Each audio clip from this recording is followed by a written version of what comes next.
So the pedo-in-chief, Donald Trump, is getting another fake award, this time by Mike Johnson. MAGA Mike has come up with a brand new award for Donald Trump.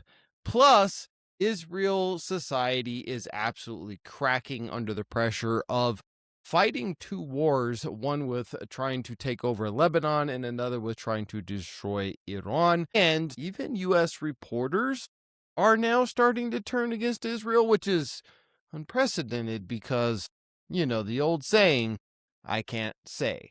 You know who controls the media when you're not allowed to say who controls the media. All that and more on today's episode of the Daily Rumble. Let's just jump right into it, guys. It's going to be a wild ride. Check this out. Has done so much for the American people, and we want to honor him in some small way, some token of our appreciation for his leadership. And so tonight we have created a new award. We're going to do something we've never done before. We're going to honor him with a new award that we'll present annually from this point forward. But he is the suitable and fitting recipient of the first ever America First Award. We can think of no better title for what that is. I wonder why you couldn't think of a better title for your made up fake award, because you're trying to hijack the America First movement and make it this Israel First movement. Let's just be completely honest. Fighting wars on behalf of a foreign country is not America First. Americans have to pay 40-50% more, sometimes even more than that, in fuel costs, food, electricity, rent. Everything is going up. Is not America First. Asking Congress for an additional $200 billion for our military budget because of this fiasco of a war that we've gotten ourselves into, again on behalf of another country, is not America First. I am America First. I represent America First. And what does America First mean in reality? It means good roads, good jobs, low taxes, low government interference. That's America First. Not fighting foreign wars, not dropping bombs on people's heads, especially women and children, and definitely not giving other countries our hard-earned taxpayer money so that they can go and commit genocide and atrocities. That is the America First, not what these racists want to make it out to be, not what MAGA wants to make it out to be. Every Democrat and Republican, I think, could agree that we want safe schools, that we want good roads, that we want cheap and available, high quality medical care, that we shouldn't have to go bankrupt if you have a heart attack and put your entire family in generational poverty over the medical system. That is America First. White, black, brown, Muslim, Christian, whatever religion you are. If you're American, you should have those services. Otherwise, what's the point in having a government? But no, they're going to give him the America First prize now so that they can hijack the movement and make it all about the MAGA. And y'all know what MAGA is. So I'm not even going to dignify the rest of this video. Actually, I was going to play it, but I'm not going to. It's a fake award, and they're just trying to hijack our movement, so we're not going to allow that to happen.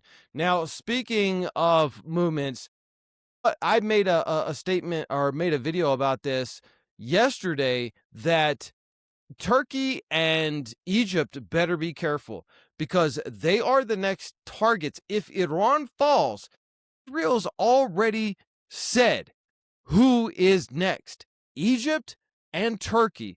Listen to this. Pay attention to Israeli media. If you listen to their politicians, Naftali Bennett is the latest example. They're already planning for whatever war comes after Iran. And that war would be against Turkey. And NATO ally. Yeah. So they're gonna force America to attack a NATO ally. Why do you think Trump has been battering NATO and the United Nations? And I said the exact same thing in my video yesterday, that Egypt right now is got a bullseye on their forehead. and Turkey is also in the crosshairs. Now, I personally think that it's not going to go Turkey next. I think that there's a lot of people in Israel who want that, but I think that they are looking at the Sinai Peninsula, and I'll explain why that is here in just a minute and why they want to start a war with Egypt first. And if they can control Egypt, they'll get what they're really after, and Benjamin Netanyahu even admits it. I'm going to show you that. And then they're going to go after Turkey. But first, before we get to that, the cracks in Israeli society is absolutely going off right now. So this is all in made up Hebrew. It's not real Hebrew, but it's Israeli Hebrew. And this is a mayor of a town in the north that has just been getting absolutely obliterated by rockets and missiles and mortars. And they're actually complaining. This dude is furious that Israelis have to go into a bomb shelter several times a week. Well, all I got to say is the rooster has come home to nest. That's it. That's it. Yet what's good for the goose is good for the gander. You weren't doing all this complaining when your country was dropping massive amounts of ordnance on the heads of civilians in Gaza, and now you're doing it in Lebanon and Iran. You weren't complaining then, so I really don't want to hear your crocodile tears now. But then here we have another one. Again, this is in Hebrew, so I'm not going to play the audio, but listen or look at the amount of destruction. Israel has never faced this pretty much in its entire history. All the military battles that it's had have been pretty much in desert areas, not a lot to do with civilian areas. And because Israel has embedded its military in civilian areas, this is the result that they are now getting. Just absolute destruction there. And again, what's good for the goose is good for the gander. You want to start a war, don't cry when you get punched back. But here's the main thing that I want to show you guys. This is just another mayor. Again, he's complaining about Netanyahu, calling him a war criminal, that he's leading Israel into destruction, etc. And then here you have Putin, who is railing against the West for being mum's the word about these attacks in Iran and Lebanon. You know, take Putin for what it is. But he does have a point there that the entire West was crying over Ukraine, but they are saying nothing about the full-on invasion of Lebanon, and it just goes to show the double standard. But I want to show you this here. My question, Go ahead. why, not even when, what do you imagine the day after will look like? Well, we have achievable goals. Once we achieve our goals, then I have argued, I think, and Americans understand this very well because we're real partners. Real partners. I think that what has to be done is to have alternative routes instead of going through the choke points of the Hormuz Straits and the Bab el-Mandeb Straits. In order to have the flow of oil, Wait for it. just have oil pipelines going west through the Arabian Peninsula, where? right up to Israel, right up to our Mediterranean. Boom.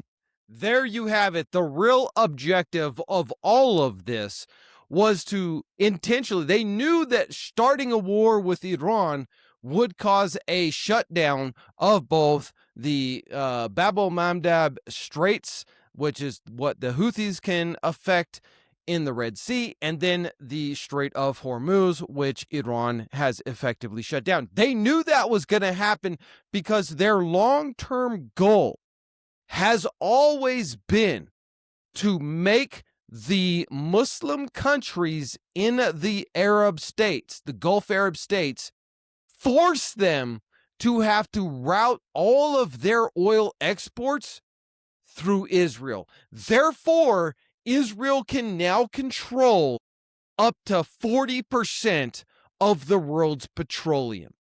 And that amount of control would absolutely make them a superpower. And that's exactly what they want. And this is why I say, if Iran falls, it's not going to be Turkey next. It's going to be Egypt. because they have to take back the Suez Canal. They had it during the Arab-Israeli War for a brief time. The UN forced them to give it back to Egypt. They've always wanted that back, because if they can control the Suez Canal and take that away from Egypt, and they can force all the Gulf states to run all their oil through Israel, Israel controls the world. And that's their ultimate objective. That's the objective of this war. They were claiming, what happened to, we knocked out their nuclear ambitions. It's completely obliterated. It would take them years to even dig down to recover anything, if there was anything left, which there isn't. What happened to that? And then all of a sudden it's, oh, well, they just a couple of weeks, they could get a nuclear weapon. And people, like, nobody even questions this. This is the real objective here. Greater Israel, a superpower Israel. That's what they want to achieve. That's what they're working for. And that means the destruction of everybody else, especially the United States of America. And they don't care, because once they control the world's oil supply, they don't need us anymore. Once they take the territory in the land of Greater Israel, which encompasses parts of Saudi Arabia, Qatar, other Gulf states, Lebanon, Syria, all of the oil producing regions, and all of that is being forced in through Israel and out of Israel's ports, they have a chokehold on Europe, the United States, Africa, Asia, everybody. They will be king of the world. And he just admitted. Guys, that's all I got for you today. It's a very difficult time right now, and reporting this news takes a lot of effort and time and research. We're all over social media, so do us a huge favor. If you've gotten some value out of this, hit that subscribe button. Doesn't cost you a dime, and consider becoming a paid subscriber to the channel to help us in our mission to continue to get this kind of news and information out to you daily. Until next time, stay safe, stay free.